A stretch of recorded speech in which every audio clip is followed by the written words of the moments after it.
Olá, eu sou a Daniele Balbi e o Cabeça Feita desta semana é comigo. Vambora!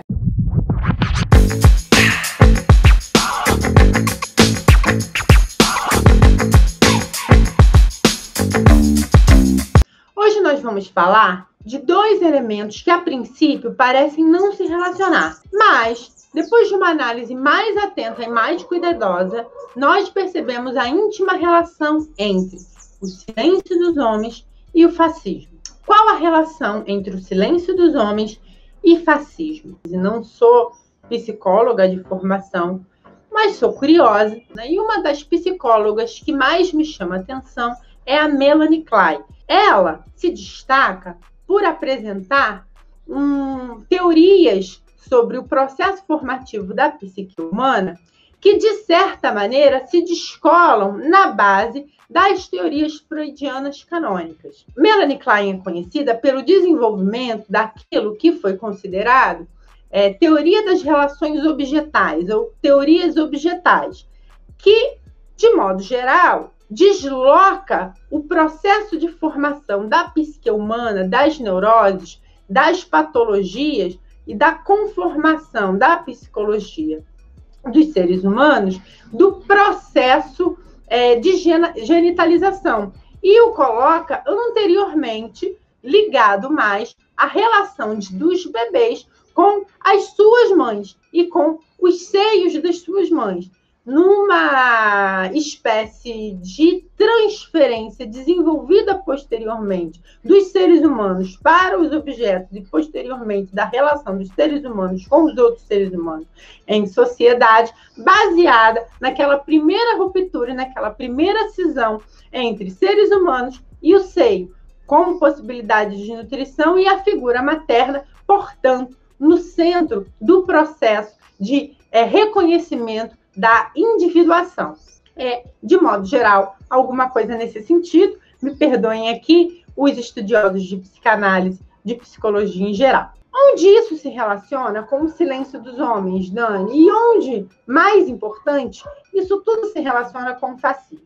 Para Melanie Klein, as neuroses e os recalques, eles estão, de fato, relacionados neste processo de interação, primeiro, entre os bebês e a busca pela mãe e a busca pelo seio materno na função de nutrir, de proteger, né? E os processos de cisão e de reconhecimento do eu e do outro estão situados nessa fase muito mais do que na fase do desenvolvimento e da descoberta da genitália, muito mais nesta fase do que na fase da genitalização, que é onde Freud situa, de modo geral, esse processo de construção do complexo humano e do surgimento das neuroses. A partir daí, observando um pouco o desenvolvimento de crianças, meninos e meninas, e mais especificamente, né, aquilo que a gente pode hoje chamar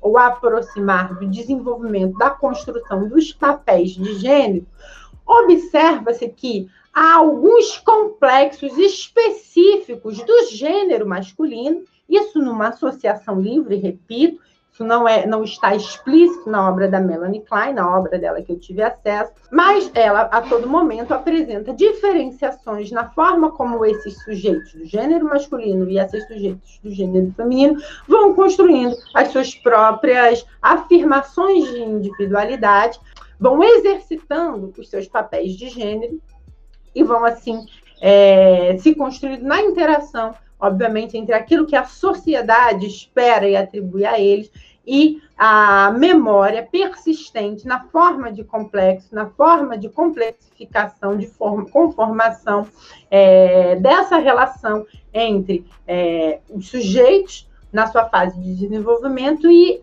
essa lembrança do seio. Para os meninos, há um recalque excessivo em relação ao próprio seio e a própria percepção de que a função que eles desenvolverão na sociedade não é exatamente baseada nessa memória. Ele chega a essa conclusão e, obviamente, os construtos sociais mais elaborados reafirmam que esses indivíduos, que esses sujeitos, por si, não poderão tomar parte na função que é nutrir a sociedade. Então, na realidade, o complexo masculino ou o complexo geral da nossa sociedade estaria ligado a alguma coisa que, de forma muito livre, pode ser entendida como a inveja do seio e não necessariamente a inveja do pênis. Né? Essa inveja do seio cria, de forma muito flagrante, uma série de recalques nos sujeitos do gênero masculino, que são validadas socialmente e são construídas socialmente. Para esses recalques existirem e serem eficientes, eles precisam sempre de estruturas sociais complexas. Então, a construção dos papéis de gênero masculinos estaria, de certo modo, numa interpretação bastante livre dessa relação entre os estudos no campo da psicanálise apresentados pela Melanie Klein e os nossos conhecimentos de sociologia, esse exercício dos papéis de gênero masculinos estaria, na realidade, ligado a essa consciência da falta de uma das funções, de uma das capacidades de nutrir e prover, que é presente como reminiscência e diretamente ligada à mulher. Essa consciência, na realidade, cria um recalque, e esse recalque se dá na habilidade de desenvolvimento da própria fala, e que cria, reforçado por uma série de padrões sexistas, né, que constroem o trânsito social dos seres humanos numa sociedade, para os homens, uma relação entre o apagamento da própria fala e a capacidade sempre constante de, entre todas as aspas, competir com as sujeitas mulheres para ocupar a posição de provedores. A partir daí, depois de tudo aquilo que nós já discutimos, tendo em vista, né, a história das sociedades complexas, a história do capitalismo, né, e a história do capitalismo baseada na divisão social do trabalho, que é também a divisão sexual do trabalho, nós conseguimos traçar um paralelo entre esse recalque masculino apresentado pela Melanie Klein e os exercícios de enclausuramento das mulheres no ambiente doméstico e de prevenção, de tentativa de opressão dessas mulheres e de impedimento do nosso exercício na esfera pública. Então, é possível, concluindo aqui, observar uma relação entre a consciência dessa falta e a violência como um instrumento para impedir que mulheres tomem parte no processo de nutrição, depois de nutrição do mundo, de construção, enfim, de entrega, de provenção do mundo, colocando-nos no espaço doméstico. E, dessa maneira, construindo exercícios, né, de autoafirmação no espaço público que fossem histórica, social, antropologicamente entendidos como o espaço dos homens. Isso cumpriria o efeito, portanto, de suprir ou de tentar suprir os homens daquela falta primeira constatada no processo de construção da sua individualização, da incapacidade de prover. Ou seja, diante da constatação da incapacidade de nutrir, os homens constroem para si funções sociais que, de modo artificial, são entendidas como funções dos homens na esfera pública. Esse processo é acompanhado de um recalque da fala, né, mas também de um recalque em relação à própria construção da investigação sobre o corpo, que tem resultados em relação a um recalque da intimidade, da relação da intimidade consigo, com o seu corpo enquanto objeto, da dificuldade da exploração da intimidade com os objetos do mundo e da intimidade com os outros sujeitos, os outros elementos que tomam parte consigo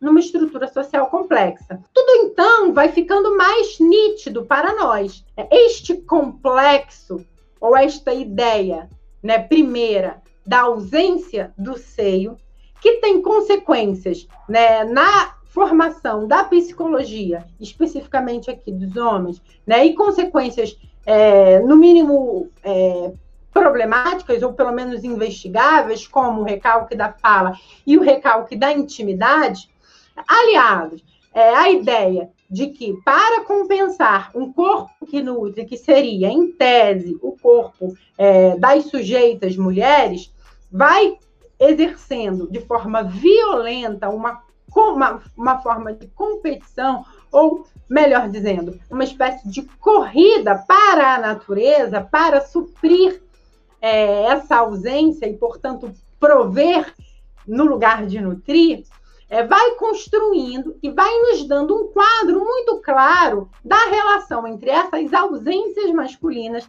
e o exercício, a construção das violências, que, de certa maneira, são uma das bases do fascismo.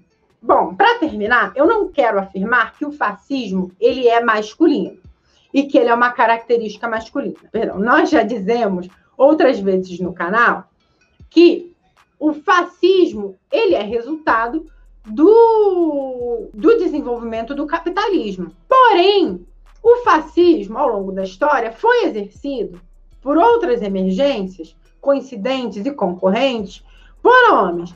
E ele pode ser o resultado possível dessa expressão violenta, masculina, que recalca, que constrange as mulheres, que se exerce e que se expressa pela violência. O que nós gostaríamos de dizer, para terminar, é que essas relações que nós tecemos aqui não são somente nossas, elas estão em outras estudiosas do campo da psicologia feminina, do campo da antropologia feminista, e que são uma série de especulações que têm fundamento e que apresentam evidências robustas e que são, na realidade, resultado de estudos de relações anteriores e que ainda estão em curso. São associações, de certa maneira, bastante livres e não estão amarradas e não estão determinadas em nenhuma teoria ou em nenhuma obra específica. São baseadas em diversos estudos.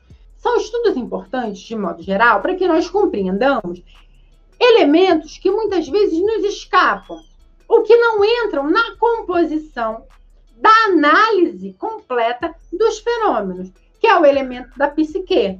E o elemento da psique, o elemento mais humano, os complexos, as taras, as fobias, tudo isso faz parte do processo social também. E quando nós falamos da relação entre política, entre um modelo, uma forma de exercício político, né, entre demandas feministas, né, e entre psicologia humana, nós estamos aqui tentando, sem, obviamente, apresentar respostas prontas, tecer uma análise mais complexa e mais completa de problemas para que nós possamos solucionar os problemas ligados à misoginia, ao machismo, à violência que persistem e ao próprio fascismo, como uma expressão que, historicamente, é o exercício do poder masculino, para que nós possamos superá-los.